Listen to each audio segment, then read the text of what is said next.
മിശിഹായിൽ സ്നേഹം നിറഞ്ഞവരെ, വചനം തിരുവചനം എന്ന ആത്മീയ ശുശ്രൂഷയിലേക്ക് എല്ലാവരെയും ഏറെ സ്നേഹത്തോടെ സ്വാഗതം ചെയ്യുന്നു. നമുക്കൊരു നിമിഷം നമ്മുടെ ചിന്തകളെയും മനസ്സിനെയും എല്ലാം ഏകാഗ്രമാക്കി ഇന്ന് ഈശോ എന്താണ് തിരുവചനത്തിലൂടെ എന്നോട് സംസാരിക്കാനായിട്ട് ആഗ്രഹിക്കുന്നത് എന്ന് നമുക്ക് കാതോർക്കാം. ഈ ദിവസത്തിന് വേണ്ട എല്ലാ ആത്മീയ ബലവും അഭിഷേകവും ഈ തിരുവചനത്തിലൂടെ നമുക്ക് ലഭിക്കട്ടെ എന്ന് ഞാൻ പ്രാർത്ഥിക്കുന്നു. ഇന്ന് നമ്മൾ ധ്യാനിക്കാനായിട്ട് എടുക്കുന്ന വചനഭാഗം വിശുദ്ധ പൗലോസ്ലീഹ കൊരിന്തോസുകാർക്ക് എഴുതിയ 2-ാം ലേഖനം 11-ാം അധ്യായം അതിൻ്റെ 3-ാം തിരുവചനമാണ്. 2 കൊരിന്തോസ് 11:3 വചനം ഇപ്രകാരമാണ്: സർപ്പം ഹൗവയെ തന്ത്രപൂർവം ചതിച്ചതുപോലെ നിങ്ങളുടെ ചിന്തകൾ ക്രിസ്തുവിലുള്ള ലാളിത്യത്തിലും വിശുദ്ധിയിലും നിന്ന് വ്യതിചലിക്കപ്പെടുമോ എന്ന് ഞാൻ ഭയപ്പെടുന്നു. പൗലോസ്ലീഹായ്ക്കുള്ള ഒരു ആവലാതിയാണ് അദ്ദേഹം പറയുന്നത്. നിങ്ങളുടെ ചിന്തകൾ ക്രിസ്തുവിൽ നിന്ന് വ്യതിചലിക്കപ്പെടുമോ എന്ന് ഞാൻ ഭയപ്പെടുകയാണ്. എന്നിട്ട് അദ്ദേഹം അതിനെ താരതമ്യപ്പെടുത്തുന്നത് സർപ്പം ഹൗവയെ തന്ത്രപൂർവം ചതിക്കുന്നത് പോലെയാണ് എന്നുള്ളതാണ്. ആദ്യ പാപവുമായി ബന്ധപ്പെടുത്തിയിട്ടാണ് പൗലോസ് ഇവിടെ പറയാണ്, നിങ്ങൾ ക്രിസ്തുവിൽ നിന്ന് വ്യതിചലിക്കപ്പെട്ടാൽ അത് ആദ്യ പാപം ആവർത്തിക്കുന്നതിന് തുല്യമാണ് എന്നുള്ളതാണ്. അത്രയും ഗൗരവമേറിയ ഒരു വചനമായതുകൊണ്ട് തന്നെ നമുക്കിതിനെ ആഴത്തിലൊന്ന് ധ്യാനിക്കാനായിട്ട് ശ്രമിക്കാം. 1-2 വചനങ്ങൾ നമുക്കിതിന് സഹായമായിട്ട് എടുക്കാം. ഒന്ന്, ഹെബ്രായർക്ക് എഴുതിയ ലേഖനം 3-ാം അധ്യായം അതിൻ്റെ 12-ാമത്തെ വചനം. ഹെബ്രായർ 3:12 വചനം ഇപ്രകാരമാണ്: എൻ്റെ സഹോദരരെ, ജീവിക്കുന്ന ദൈവത്തിൽ നിന്ന് നിങ്ങളാരും വിശ്വാസരഹിതമായ ദുഷ്ടഹൃദയം മൂലം അകന്നു പോകാതിരിക്കാൻ ശ്രദ്ധിക്കുക. വചനം പറയാണ്, ജീവിക്കുന്ന ദൈവത്തിൽ നിന്ന് നിങ്ങളാരും അകന്നു പോകാതിരിക്കാൻ, ദൈവത്തിൽ നിന്ന് അകന്നു പോകാതിരിക്കാൻ ശ്രദ്ധിക്കുക. ലേഖനകർത്താവ്, ഹെബ്രായർ ലേഖനകർത്താവ് നമ്മളെ ഓർമ്മിപ്പിക്കുകയാണ്. ഇങ്ങനെ നമ്മൾ ഈശോയിൽ നിന്ന് അകലുന്നത് വലിയ അപകടങ്ങൾ നമ്മുടെ ജീവിതത്തിലേക്ക് സൃഷ്ടിക്കുമെന്ന് തന്നെയാണ് മുന്നോട്ട് പോകുമ്പോൾ വചനങ്ങളിലൂടെ നമ്മൾ കാണുക. 2 കൊരിന്തോസ് 2 അതിൻ്റെ 11-ാമത്തെ വചനം എന്ന് വെച്ചാൽ, സ്നേഹമുള്ളവരെ, പിശാച് ഈ ഒരു കാലഘട്ടത്തിൽ അവൻ നമ്മൾ അറിയാതെ നമ്മുടെ ഉള്ളിലൂടെ പ്രവർത്തിക്കുന്ന അവൻ്റെ വലിയൊരു തന്ത്രമാണ്. കാര്യം ബാക്കിയുള്ള ഭക്തിയും കാര്യങ്ങളൊക്കെ ഉണ്ട്, നമുക്ക് പ്രാർത്ഥനയുണ്ട്, നമ്മൾ ഒരു സ്ട്രക്ചറൽ സംവിധാനത്തിൻ്റെ ഭാഗമായ കാര്യങ്ങളെല്ലാം ചെയ്യുന്നു. പക്ഷേ എൻ്റെ അകം ഈശോയോട് ചേർന്നല്ല. എൻ്റെ ഉള്ള് ഈശോയിൽ നിന്ന് തന്നെ അകറ്റും.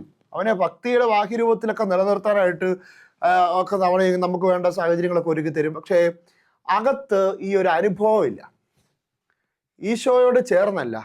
അതുകൊണ്ടാണ് 2 കൊരിന്തോസ് 2:11 വചനം ഇതാണ്: സാത്താൻ നമ്മളെ കബളിപ്പിക്കാതിരിക്കേണ്ടതിന് അവൻ്റെ തന്ത്രങ്ങളെക്കുറിച്ച് നാം അജ്ഞരല്ലല്ലോ. എന്ന് വെച്ച് കഴിഞ്ഞാൽ ആദ്യത്തെ വചനം ഇതാണല്ലോ നമ്മൾ കണ്ട ആദ്യത്തെ വചനം, സർപ്പം ഹൗവയെ തന്ത്രപൂർവം ചതിച്ചതുപോലെ. പിശാച് ഉപയോഗിക്കുന്ന ചില തന്ത്രങ്ങളാണ് ഈശോയിൽ നിന്ന് തന്നെ വ്യതിചലിപ്പിക്കും. അവൻ്റെ തന്ത്രം എന്ന് പറഞ്ഞാൽ എന്താണ്? നോർമലായിട്ടൊരു വഴിയല്ല, വളഞ്ഞ വഴികളാണ്. പ്രത്യക്ഷത്തിൽ ശരിയെന്ന് തോന്നുന്ന രീതിയിൽ അവൻ നമ്മളുടെ ചിന്തകളെ, നമ്മുടെ മനോഭാവങ്ങളെ, പല തെറ്റുകളെയും അവൻ ശരിയായി നമ്മുടെ അടുത്ത് കൊണ്ടുവന്ന് അവതരിപ്പിക്കുകയാണ്. അപ്പോൾ അതിൻ്റെ പരിണിത ഫലം എന്താണ്? ഈശോയിൽ നിന്ന് നമ്മളെ അകറ്റുക എന്നുള്ളതാണ്. ഇനി 1-2 വചനം, അത് നിയമാവർത്തന പുസ്തകം 29-ാം അധ്യായം അതിൻ്റെ 18-ാം വചനം. നിയമാവർത്തനം 29:18 വചനം എങ്ങനെയാണ്? അവരുടെ ദേവന്മാരെ സേവിക്കാനായി നമ്മുടെ ദൈവമായ കർത്താവിൽ നിന്ന് നിന്റെ ഹൃദയത്തെ അകറ്റുന്ന പുരുഷനോ സ്ത്രീയോ കുടുംബമോ ഗോത്രമോ നിങ്ങളുടെ ഇടയിൽ ഉണ്ടാകരുത്. എന്താണ് വചനം? എങ്ങനെയാണ്? അവരുടെ ദേവന്മാരെ സേവിക്കാൻ വേണ്ടി നമ്മുടെ ദൈവമായ കർത്താവിൽ നിന്ന് ഹൃദയം അകറ്റുന്ന, അങ്ങനെയാണ്, ഹൃദയം അകറ്റുന്ന ആരും, സ്ത്രീയോ പുരുഷനോ ഗോത്രമോ കുടുംബമോ നിങ്ങളുടെ ഇടയിൽ ഉണ്ടാകരുത്. എന്നിട്ട് അതിന് തൊട്ടടുത്ത വചനം, താഴത്തെ വചനം എങ്ങനെയാണ്? കയ്പുള്ള വിഷഫലം കായ്ക്കുന്ന മരത്തിൻ്റെ വേര് നിങ്ങളുടെ ഇടയിൽ വേര് പോലും ഉണ്ടാകരുത്. കയ്പുള്ള വിഷഫലം കായ്ക്കുന്ന മരത്തിൻ്റെ വേര് അതുപോലെ ഉണ്ടാകരുത് എന്ന് വെച്ചാൽ അതിൻ്റെ അർത്ഥം എന്താണ്? ഈ ദൈവത്തിൽ നിന്ന് അകറ്റുന്നതെല്ലാം, അത് നിസ്സാരം വൃക്ഷമല്ല ഉദ്ദേശിക്കുന്ന, വൃക്ഷത്തിൻ്റെ വേര്, ചെറിയ കാര്യം പോലും ദൈവത്തിൽ നിന്ന് അകറ്റുന്നത് എൻ്റെ ജീവിതത്തിൽ ഉണ്ടാകരുത് എന്നുള്ളതാണ്. ആദിമാതാപിതാക്കന്മാർ ഒരു വൃക്ഷത്തിൻ്റെ ഫലം തിന്നതിൻ്റെ പരിണിത ഫലം എന്ന് മാത്രമുണ്ടെന്ന് നമുക്കറിയാം. ഇതും വചനം പറയുന്ന കയ്പുള്ള വിഷത്തിൻ്റെ ഫലം, അതിൻ്റെ വേര് അതുപോലും നിങ്ങളുടെ ഇടയിൽ ഉണ്ടാകരുത്. അത് എന്തുമായിട്ടാണ് താരതമ്യപ്പെടുത്തുന്നത്? ദൈവത്തിൽ നിന്ന് അകലുന്നത്. ദൈവത്തിൽ നിന്ന് മറ്റു ദേവന്മാരെ സേവിക്കുന്നതിന് വേണ്ടിയിട്ട് നീ ദൈവത്തിൽ നിന്ന് അകന്നാൽ അത് ക്രിസ്തുവിൽ നിന്ന് അകലുന്നതിന് തുല്യമാണെന്നുള്ളതാണ്. അതുകൊണ്ടാണ് ആദിഭാവം ഇത് ആവർത്തിക്കാതിരിക്കാൻ നമ്മൾ ശ്രദ്ധിക്കണം എന്ന് ഇന്നത്തെ ആദ്യത്തെ വചനത്തിലൂടെ തന്നെ നമ്മളെ ഓർമ്മിപ്പിക്കുന്നത്. അതായത് ദൈവത്തിൻ്റെ ജെറമ്യാ പ്രവാചകൻ്റെ പുസ്തകം 17-ാം അധ്യായം അതിൻ്റെ 5-ാമത്തെ തിരുവചനം. ഈ ഒരു വചനത്തിന് ഈ ഒരു ആശയത്തെ തന്നെ അല്പം കൂടി വളരെ വ്യക്തമായ രീതിയിൽ ഈ പ്രവാചകനിലൂടെ ദൈവമായ കർത്താവ് അരുളി ചെയ്യുകയാണ്. അതിങ്ങനെയാണ്: കർത്താവിൽ നിന്ന് ഹൃദയം തിരിക്കുന്നവൻ ശക്തൻ എന്നാണ്. അതായത് നമ്മൾ ഗൗരവമായിട്ട് എടുക്കേണ്ട ഒരു വചനഭാഗമാണ്. കർത്താവിൽ എന്താണ് ശക്തൻ എന്ന് പറഞ്ഞാൽ നമുക്ക് എങ്ങനെ വ്യാഖ്യാനിക്കാം? ശപിക്കപ്പെട്ടവൻ. കർത്താവിൽ നിന്ന് ഹൃദയം തിരിക്കുന്നവൻ ശപിക്കപ്പെട്ടവൻ, അങ്ങനെ നമുക്ക് വ്യാഖ്യാനിക്കാൻ പറ്റുമോ? അത് വചനമാണ്. ജെറമ്യാ പ്രവാചകന്റെ പുസ്തകം 17-ാം അധ്യായം അതിൻ്റെ 5-ാമത്തെ വചനമാണ്. കർത്താവിൽ നിന്ന് നീ ഹൃദയം തിരിച്ചാൽ ശപിക്കപ്പെട്ടവനായി മാറുമോ? നമ്മളിതിന് ഒരു കോൺട്രവേഴ്ഷ്യൽ ആയിട്ടുള്ള ഒരു ചിന്തയിലേക്ക് നമുക്ക് പോകാം. കാരണം എന്താണ്? ദൈവം ശപിക്കുമോ? നമ്മൾ ഈശോ ആരെയും ശപിച്ചിട്ടുണ്ടോ? ഈശോ ശപിച്ചിട്ടുണ്ടോ? ഈശോ ശപിച്ചിട്ടുണ്ട്.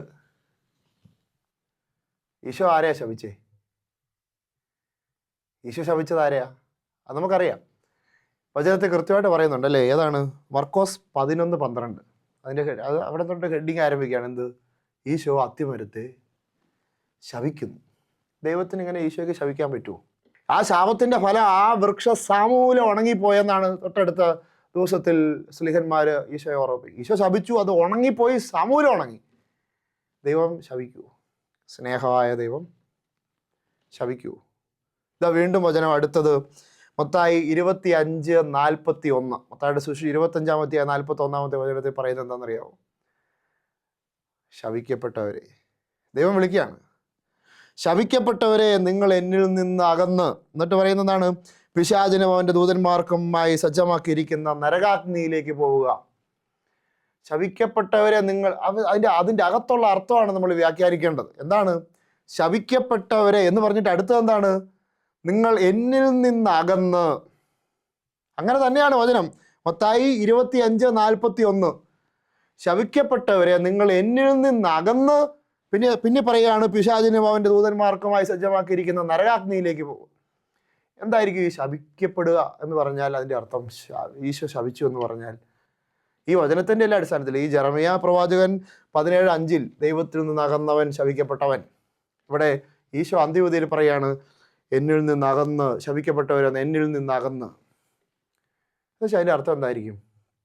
ഞങ്ങളവരെ, ഈ ഭൂമിയിൽ ഞാൻ ദൈവത്തിൽ നിന്ന് അകന്ന് തന്നെയാണ് അവൻ്റെ മരണം വരെ ബോധപൂർവം ജീവിക്കുന്നതെങ്കിൽ ദൈവം അവൻ്റെ നിലപാടിനെ മരണശേഷം അംഗീകരിക്കും. ദൈവം ശപിക്കുന്നതല്ല. ഈ ഭൂമിയിൽ അവൻ ദൈവത്തിൽ നിന്ന് അകന്നാണ് മരണം വരെ ജീവിക്കുന്നതെങ്കിൽ, ബോധപൂർവം തിരിച്ചു വരാനായി അവൻ്റെ ഭാഗത്തു നിന്നൊരു ചെറിയ പരിശ്രമം പോലും നടത്താതെയാണ് ജീവിക്കുന്നതെങ്കിൽ അവൻ്റെ ആ തീരുമാനത്തെ മരണശേഷം ദൈവം മാനിക്കും. ആയിക്കോട്ടെ എന്ന് പറയും. അവിടെ സംഭവിക്കുന്നത് എന്താണ്? നിത്യ നരകത്തിലേക്ക് പോകുന്നു. ദൈവത്തിൽ നിന്ന് ഒരിക്കലും പിന്നീട് അവന് ദൈവത്തിങ്കിലേക്ക് അടുക്കാൻ പറ്റാത്ത ഒരു വലിയ ഗർത്തത്തിലേക്ക് അവൻ പോകും. അതിന് പറയുന്ന പേരാണ് ശപിക്കപ്പെട്ട അവസ്ഥ.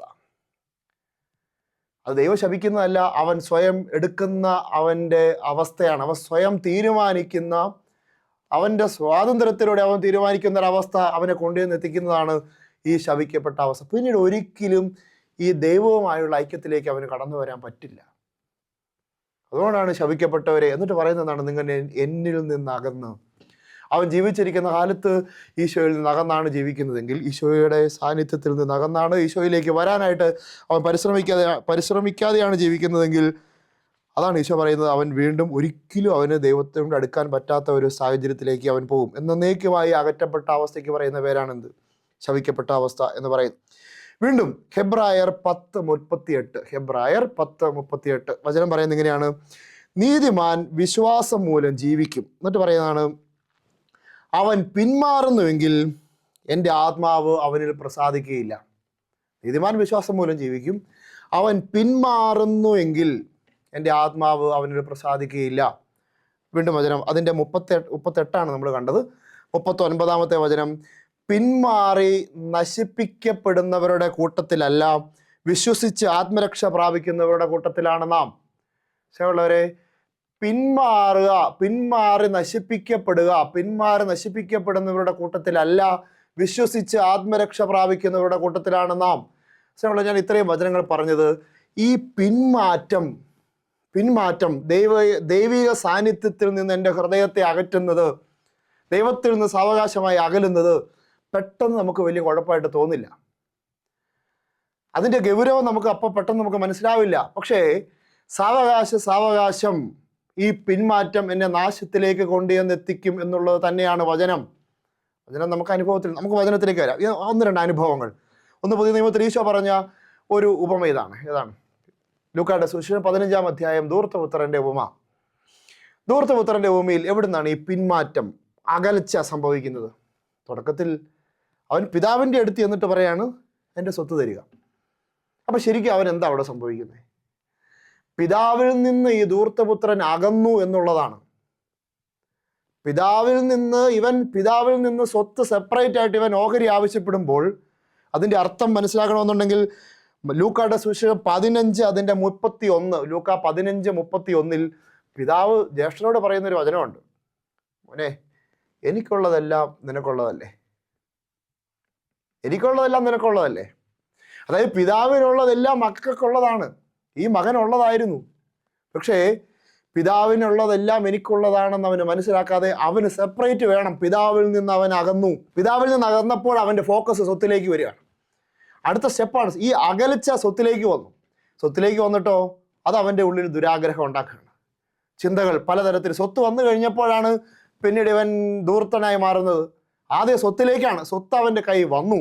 സ്വത്തിലേക്ക് വരാൻ അവൻ പിതാവിൽ നിന്ന് അകന്നു. സ്വത്ത് കൈ വന്നപ്പോൾ അടുത്ത സ്റ്റെപ്പ് അവൻ്റെ ഉള്ളിൽ ധൂർത്തനായി ജീവിക്കാനായിട്ടുള്ള, മറ്റൊരു വാക്കിൽ പറയാൻ ശരീരത്തിൻ്റെതായ പ്രലോഭനങ്ങൾ അവനെ അലട്ടുകയാണ്. അവൻ ധൂർത്തനായി ജീവിക്കുകയാണ്. എല്ലാം ധൂർത്തടിച്ച് നശിപ്പിക്കുന്നു. അടുത്ത സ്റ്റെപ്പ് എന്താണെന്നറിയാവോ? അതിൻ്റെ അകത്ത് തന്നെ പറയും, ആ നാട്ടിലെങ്ങും കഠിന ക്ഷാമം, പട്ടിണി എന്ന് തന്നെയാണ്. ക്ഷാമവും പട്ടിണിയും ഉണ്ടായി. മാത്രമല്ല അവൻ്റെ അവസ്ഥ എവിടെ ചെന്നു? അവൻ പന്നിക്കുഴി എന്നു. ആദ്യം ഇവൻ പിതാവിൽ നിന്ന് അകന്നു. ഈ പിതാവിൽ നിന്ന് അകന്നത് പിന്നീട് സ്റ്റെപ്പ് ബൈ സ്റ്റെപ്പായി പലതരത്തിൽ അകന്നകന്ന് നാശത്തിലേക്ക് പോവുകയാണ്. അതുകൊണ്ടാണ് പിന്മാറി നശിപ്പിക്കപ്പെടുന്നവരുടെ കൂട്ടത്തിലല്ല. ഒരു സംഭവം കൂടെ പറയുമ്പോൾ അല്പം കൂടി നിങ്ങൾക്കത് വ്യക്തമായി മനസ്സിലാകും. അതായത് നമ്മുടെ ഹൗവ ആദ്യ നമ്മുടെ ചേച്ചി, ഈ ഹൗവയ്ക്ക് എന്താ പറ്റിയത്? ഹൗവ ഈ പിതാവിൻ്റെ കൂട്ടത്തിലായിരുന്നു. ശേഷം നമ്മുടെ ആദത്തിൻ്റെ കൂട്ടത്തിലായിരുന്നു. ഈ ആദത്തിൻ്റെ സൗഹൃദത്തിൽ നിന്നും ദൈവത്തിൻ്റെ സൗഹൃദത്തിൽ നിന്നും ഇവളിങ്ങനെ മാറി, ഇവൾ അകന്നു, ഒറ്റപ്പെടുകയാണ്. ഈ കൂട്ടായ്മയിൽ നിന്ന് ഒറ്റപ്പെട്ട് ഇങ്ങനെ നടക്കുമ്പോഴാണ് അറിയാതെ ആര് വരുന്നു? സാത്താൻ വരിക. തന്നെ ഇങ്ങനെ നടക്കുകയാണ്. അതായത് ദൈവത്തിൻ്റെ സ്വരം എനിക്ക് കേൾക്കാൻ പറ്റുന്നില്ലെങ്കിൽ, ദൈവത്തിൽ നിന്ന് ഞാൻ അകലുന്നുണ്ടെങ്കിൽ സ്വാഭാവികമായിട്ടും എന്ത് സംഭവിക്കും? ദൈവത്തിൻ്റെ സ്വരം എനിക്ക് കേൾക്കാൻ പറ്റുന്നില്ലെങ്കിൽ പിന്നീട് എന്ത് സംഭവിക്കും? ഞാൻ മറ്റേതെങ്കിലും ശബ്ദം കേട്ടിരിക്കും. ദൈവത്തിൻ്റെ ശബ്ദം എനിക്ക് കേൾക്കുന്നില്ലെങ്കിൽ അകന്നാൽ മറ്റു ശബ്ദം കേൾക്കാൻ വേണ്ടി ഞാൻ പ്രത്യേകം പരിശ്രമിക്കണോ? വേണ്ട, തന്നെ വരും. വെളിച്ചം, കറണ്ട്, ലൈറ്റ് ഓഫ് ചെയ്ത് കഴിഞ്ഞാൽ ഇരുട്ട് വരാൻ വേണ്ടി ഞാൻ വ്രതം ചെയ്യണ്ട, തന്നെ ഇരുട്ട് വരും എന്ന് പറയുന്നത് പോലെ ദൈവത്തിൽ നിന്ന് അകന്നു. സാത്താൻ വന്നിട്ട് നേരെ പാവമൊന്നുമല്ല. സാത്താൻ വന്നിട്ട് ചോദിക്കുകയാണ്, നിനക്ക് ഈ തോട്ടത്തിലെ ബാക്കിയുള്ളതൊക്കെ കഴിക്കാൻ മേലേ? കഴിക്കാം. വളരെ നാച്ചുറൽ ആയിട്ടുള്ള ഒരു സംസാരത്തിലേക്കാണ് സാത്താൻ വരുന്നത്. അല്ലാതെ സാത്താൻ നേരിട്ട് പാപ പ്രലോഭനങ്ങൾ കൊണ്ടുവരുന്നില്ല. ഹവ്വയുടെ സാധാരണ ഇതിൻ്റെ വർത്താനം പറഞ്ഞ് തുടങ്ങുകയാണ്. അപ്പോൾ ഈ പറയുന്ന വർത്താനത്തിൻ്റെ ഇടയിലാണ് ദുരാഗ്രഹം ജനിപ്പിക്കുകയാണ് സാത്താൻ. എന്ത്? പഴം തിന്നണമെന്നൊന്നും പറയുന്നില്ല. ദൈവത്തെ പോലെ ആകാമെന്നൊരു ചിന്തയാണ് അവൾക്ക് കൊടുക്കുന്നത്. പഴം തിന്നാൻ പറയുന്നില്ല. പക്ഷെ സാത്താനുമായി മിണ്ടി അതിന് റെസ്പോണ്ട് ചെയ്യാൻ തുടങ്ങിയാൽ, അതായത് ചില സാത്താൻ്റെ മെസ്സേജുകൾക്ക് നമ്മൾ റെസ്പോണ്ട് ചെയ്യാൻ തുടങ്ങിയാൽ അവൻ അടുത്ത കുഴിയിലേക്ക് കൊണ്ടുചെല്ലും. അടുത്ത സ്റ്റെപ്പിലേക്ക് നമ്മളെ ചാടിക്കുകയാണ്. ദൈവത്തിൽ നിന്നാകുന്നു, മിണ്ടി തുടങ്ങി. അടുത്ത സ്റ്റെപ്പാണ് ദൈവത്തെ പോലെ. ഈ ദൈവത്തെ പോലെ ആകണമെന്നുള്ള സ്റ്റെപ്പിൽ നിന്ന് അടുത്ത സ്റ്റെപ്പിലേക്ക് വീഴുകയാണ്. അവൻ കണ്ണിന് കൗതുകം, പഴം. അതാണ് പിന്നെ പഴം തിന്നണം. അത് ശരീരത്തിൻ്റെ പ്രലോഭനമായി മാറുകയാണ്. കണ്ണിന് കൗതുകം നാവിന് രുചികരമായിട്ട് മാറുന്നു, പ്രലോഭനത്തിലേക്ക് കൊണ്ടുപോവാണ്. ശരീരത്തിൻ്റെ പ്രലോഭനം, ശരീരത്തിന് അടുത്ത തലത്തിലേക്ക് വരെ ആദ്യം ദുരാഗ്രഹം ഏത് ദൈവത്തെ പോലെ ആകണമെന്നുള്ള ദുരാഗ്രഹം. അതിൽ നിന്നുകൊണ്ടാണ് അടുത്ത സ്റ്റെപ്പ് പാപത്തിൻ്റെ പ്രലോഭനം. ഇതെല്ലാം ഒരു ഓർഡർ, ഒരു ക്രമമായിട്ടാണ് വരുന്നത്. ഈ പ്രലോഭനത്തിൽ വന്നു കഴിഞ്ഞപ്പോൾ എന്ത് സംഭവിക്കുന്നു? ഈ പ്രലോഭനത്തിൽ വന്നു കഴിഞ്ഞപ്പോഴാണ്, അതുകൊണ്ടാണ് ഈ യാക്കോബിൻ്റെ ലേഖനം 1:14-15 വചനം അവർ പറയുന്നുണ്ട്. ഓരോരുത്തരും യാക്കോബ് 1:14, നാം പരീക്ഷിക്കപ്പെടുന്നത് ദൈവത്താൽ അല്ല, മറിച്ച് ഓരോരുത്തരും സ്വന്തം ദുർമോഹങ്ങളാൽ വശീകരിക്കപ്പെട്ട് കുടുക്കിലാകുമ്പോഴാണ്. ഈ ദുർമോഹത്തെ എനിക്ക് നിയന്ത്രിക്കാനായിട്ട് ആവാതെ വരുന്ന അടുത്ത സ്റ്റെപ്പാണ് പ്രലോഭനം. ചെറിയതായിട്ടൊരു ദുർമോഹം വരുന്നു, ഈ ദുർമോഹം പ്രലോഭനത്തിലേക്ക് നയിക്കുന്നു. ഈ പ്രലോഭനത്തിൽ അവൻ വീണ് കഴിഞ്ഞാൽ അത് പാപത്തിലേക്ക് പോവാണ്. എവിടെയാണ് ഇതിൻ്റെ തുടക്കം? ദൈവത്തിൽ നിന്ന് അകലുന്നു, ബന്ധങ്ങളിൽ നിന്ന്, ആദത്തിൽ നിന്ന് അകലുന്നു. ഈ ബന്ധത്തിൽ നിന്ന് അകലുന്നു, പിന്നെ പയ്യെ. അതുകൊണ്ടാണ് യോഹന്നാൻ 10 ഈശോ പറയും, എൻ്റെ ആടുകൾ എൻ്റെ സ്വരം കേൾക്കും. ഇനി അവൻ മറ്റ് വ്യാജ പ്രവാചകന്മാരെ ഈ ആടുകൾ അനുസരിക്കുന്നില്ല, അവൻ കേൾക്കുന്നില്ല. കാരണം എന്താണ്? ആ വ്യാജ പ്രവാചകന്മാരുടെ സ്വരം അവർ കേട്ടിട്ടില്ല എന്നാണ് വചനം യോഹന്നാൻ 10 പറയുന്നത്. എൻ്റെ ആടുകളാണെങ്കിൽ എൻ്റെ സ്വരം കേൾക്കുന്നു എന്നാണ്. ഈ ദൈവത്തിൻ്റെ സ്വരം കേൾക്കാതെ ദൈവത്തിൽ നിന്ന് അകലുമ്പോൾ സ്വാഭാവികമായിട്ടും എനിക്ക് പിശാചിൻ്റെ സ്വരം കേൾക്കും, ഞാൻ പിശാചിൻ്റെ വഴിയിലൂടെ പോവുകയും ചെയ്യുകയാണ്. അത് പിന്നീട് സംഭവിക്കുന്നതാണ്, ഈ പാപം ചെയ്ത് കഴിഞ്ഞ് സംഭവിക്കുന്ന എന്താണ്? ദൈവം വരുന്നു, അവരെല്ലാ സമയവും സന്ധ്യ ആകുമ്പോൾ നടക്കാൻ പോകും. ദൈവം വരുന്നു, ദൈവത്തിൻ്റെ കാലൊച്ച കേൾക്കാൻ കാത്തിരുന്ന ആദവും ഹവ്വയും പണ്ട്.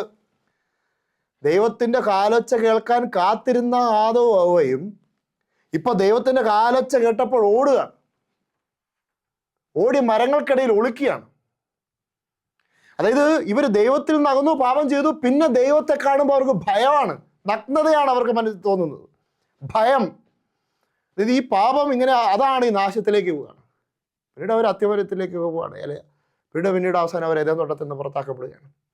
സ്നേഹമുള്ളവരെ, അതുകൊണ്ടാണ് പിന്മാറി നശിപ്പിക്കപ്പെടുന്നവരുടെ കൂട്ടത്തിലല്ല എന്ന് വെച്ചാൽ, ഈ പിന്മാറ്റം ചെറുതായിട്ടാണ് നമുക്ക് തോന്നുന്നതെങ്കിലും അത് നമ്മുടെ ജീവിതത്തിൽ ഈ ഈശോയുടെ സാന്നിധ്യത്തിൽ നിന്നുള്ള ഈ പിന്മാറ്റം അത് വലിയ അപകടങ്ങളിലേക്കാണ് നമ്മളെ കൊണ്ടുവന്ന് എത്തിക്കുന്നത് എന്നുള്ളതാണ്. അതായത് ചെറിയ ചെറിയ കാര്യങ്ങളായിട്ട് നമുക്ക് തോന്നുമെങ്കിലും അത് നമ്മളെ ദൈവികമായ സാന്നിധ്യത്തിൽ നമ്മളെ എന്നേക്കുമായി അകറ്റി നമ്മളെ നാശത്തിലേക്ക് കൊണ്ടുവരികയാണ്. അതുകൊണ്ടാണ് നിങ്ങൾക്കറിയാവുന്ന വചനഭാഗമാണ്, നിങ്ങൾ ദൈവത്തിൽ നിന്ന് അകലാൻ കാണിച്ചതിൻ്റെ 10 ഇരട്ടി തീഷ്ണതയോടെ നിങ്ങൾ എന്ത് ചെയ്യണം?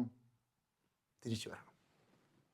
ഇതിനാണ് അത് അകലാൻ വേണ്ടി ഞാൻ കാണിച്ചതിൻ്റെ 10 ഇരട്ടി തീഷ്ണത എന്ന് വെച്ചാൽ എത്രമാത്രം തീഷ്ണതയോടെ ഞാൻ അകന്നു, അതിൻ്റെ 10 ഇരട്ടി തീഷ്ണതയോടെ നീ തിരിച്ചു വരണമെന്നാണ് വചനം നമ്മൾ ഓർമ്മിപ്പിക്കുന്നത്. ഈ ഈശോയുടെ സാന്നിധ്യത്തിലേക്ക് തിരിച്ചു വരിക എന്നുള്ള, പിതാവിനെ എന്താണ് നമ്മുടെ ദൂർത്തപുത്രൻ തിരിച്ചു വന്നിട്ട് ഓടി വന്ന് കെട്ടിപ്പിടിക്കുന്ന ഒരു രംഗമുണ്ടല്ലേ, ഓടി വന്ന് കെട്ടിപ്പിടിക്കുന്ന ആ ഒരു എന്താണ് ഒരു എക്സ്പീരിയൻസ് നമുക്കുണ്ടാവണം, കെട്ടിപ്പിടിക്കുന്ന ഒരു എക്സ്പീരിയൻസ്. ആ അനുഭവം ഈശോയും ഞാനും ഒന്നാകുന്ന അതുകൊണ്ടാണ് യോഹന്നാൻ 15 അതിൻ്റെ 5 വചനം പറയുന്നത് ഇങ്ങനെയാണ്, ഞാൻ മുന്തിരിച്ചെടിയും നിങ്ങൾ ശാഖകളുമാണ്, ആരെന്നിലും ഞാൻ അവനിലും വസിക്കുന്നുവോ അവൻ ഏറെ ഫലം പുറപ്പെടുവിക്കുന്നു. ഇതാണ് ഈ ഒന്നാകുക എന്ന് പറഞ്ഞാൽ. ഈശോയോട് ചേർന്നിരിക്കുക എന്ന് പറഞ്ഞാൽ മുന്തിരിച്ചെടി ഇങ്ങനെ തായ്തണ്ടോട് ചേർന്നിരിക്കുന്നത് പോലെ ഒന്നാകുക, പരസ്പര സഹവാസം. ഇതിനെയാണ് അല്പം കൂടി ആഴത്തിൽ യോഹന്നാൻ ശ്ലീഹ തന്നെ വ്യാഖ്യാനിക്കുന്നത്. യോഹന്നാൻ 6:56 വചനം പറയാണ്, എൻ്റെ ശരീരം ഭക്ഷിക്കുകയും എൻ്റെ രക്തം പാനം ചെയ്യുകയും ചെയ്യുന്നവൻ എന്നിലും ഞാൻ അവനിലും വസിക്കുന്നു. പരസ്പര സഹവാസം, ഇതാണ് ഞാൻ ആയിരിക്കേണ്ട അവസ്ഥ, ഒന്നിച്ചായിരിക്കുന്ന അവസ്ഥ. ഈ ഒന്നിച്ചിരിക്കേണ്ട അവസ്ഥയിൽ നിന്നാണ് നമ്മൾ അകന്നകന്ന് ദൈവിക സാന്നിധ്യത്തിൽ നിന്ന് അകന്നകന്ന് ഇങ്ങനെ പോയിപ്പോയാണ് അവസാനം. ഒന്ന് വെച്ചാൽ സ്നേഹം എന്ന് പറഞ്ഞവരെ, നമ്മൾ പാപം ചെയ്യുന്നത് എപ്പോഴാണ്? പാപം ചെയ്യുന്ന ഒരൊറ്റ ദിവസത്തിൽ ഒരു ക്ഷണത്തിലല്ല പാപം ചെയ്യുന്നത്. സാവകാശം ദൈവത്തിൽ നിന്ന് അകലുക. അതിന് നമ്മൾ പറയുന്ന വാക്കെന്താണ്? കൃപയിൽ നിന്ന് അകലുക. കൃപയില്ലാത്ത അവസ്ഥ. അതിൽ തന്നെ പാപമല്ല. ഈ കൃപയില്ലാത്ത അവസ്ഥ എന്നെ പാപത്തിലേക്ക് നയിക്കും. ഞാൻ പാപം ചെയ്യുന്നുണ്ടെങ്കിൽ ഞാൻ തിരിച്ചറിയണം, ഞാൻ കൃപയിലല്ല. എന്തുമാത്രം കൃപയുണ്ടെന്ന് ഒരാൾ അവകാശപ്പെട്ടാലും വചനം പറയുന്നത് എന്താണ്? ഈ കൃപയിലുള്ള ഒരാൾക്ക് ഒരിക്കലും, അതുകൊണ്ടാണ് നിങ്ങൾ പാപത്തിൻ്റെ ഭരണത്തിൻ്റെ കീഴിലല്ല, മറിച്ച് കൃപയുടെ കീഴിൽ. ഈ ദൈവത്തോട് ചേർന്നിരിക്കുന്ന ഒരവസ്ഥയ്ക്ക് പറയുന്ന പേരാണെന്ത്? കൃപയിലായിരിക്കുക, കൃപയിൽ, ദൈവിക സാന്നിധ്യത്തിലായിരിക്കുക. ഇതിന് പറയുന്ന വാക്കാണ്, കത്തോലിക്ക സഭയുടെ മതബോധന ഗ്രന്ഥം ഇതിന് പഠിപ്പിക്കുന്ന പേരാണ് ദൈവിക ജീവനിലുള്ള ഭാഗഭാഗിത്വം എന്നാണ് ഈ കൃപയ്ക്ക് പറയുന്ന പേര്. എന്ന് വെച്ച് കഴിഞ്ഞാൽ ഈശോയോട് ചേർന്നിരിക്കുക. റോമ 8:1 എന്താണ്? യേശുക്രിസ്തുവിനോട് ഐക്യപ്പെട്ട് വിശുദ്ധ ജീവിതം നയിക്കാൻ ആഗ്രഹിക്കുന്നവർ. എന്ന് വെച്ച് കഴിഞ്ഞാൽ നമുക്ക് വേണ്ടത്, ഈ വിശുദ്ധ ജീവിതം നയിക്കണമെന്നുണ്ടെങ്കിൽ നമുക്ക് വേണ്ടത് എന്താണ്? യേശുക്രിസ്തുവിനോടുള്ള ഐക്യം, ഒന്നാകൽ. ഈ ദൈവിക ജീവനോട് ഇങ്ങനെ ചേർന്ന് നിൽക്കുമ്പോഴേ നമുക്ക് ഈ പാപത്തിനെ അതിജീവിക്കാനായിട്ടും നമുക്ക് വിശുദ്ധി ജീവിക്കാനായിട്ട് പറ്റത്തുള്ളൂ. ഞാൻ വീണ്ടും നമ്മൾ ആരംഭിച്ച വചനഭാഗത്തേക്ക് തന്നെ വരികയാണ്. വചനം ഇങ്ങനെയാണ് പറയുന്നത്, 2 കൊരിന്തോസ് 11:3. സർപ്പം ഹവ്വായെ തന്ത്രപൂർവ്വം ചതിച്ചതുപോലെ നിങ്ങളുടെ ചിന്തകൾ ക്രിസ്തുവിലുള്ള ലാളിത്യത്തിനും വിശുദ്ധിയിൽ നിന്ന് വ്യതിചലിക്കപ്പെടുമോ എന്ന് ഞാൻ ഭയപ്പെടും. നമ്മൾ ക്രിസ്തുവിൽ നിന്ന് വ്യതിചലിക്കപ്പെട്ടാൽ, ക്രിസ്തുവിൽ നിന്ന് ഞാൻ അകന്നാൽ, വ്യതിചലിക്കപ്പെട്ടാൽ, ഞാൻ പഴയ ആദ്യ പാപത്തിൻ്റെ ആവർത്തന ലെവലിലേക്ക് പോവുകയാണ്. ക്രിസ്തു സർപ്പം ഹവ്വായെ തന്ത്രപൂർവ്വം ചതിച്ചതുപോലെ എന്നാണ്.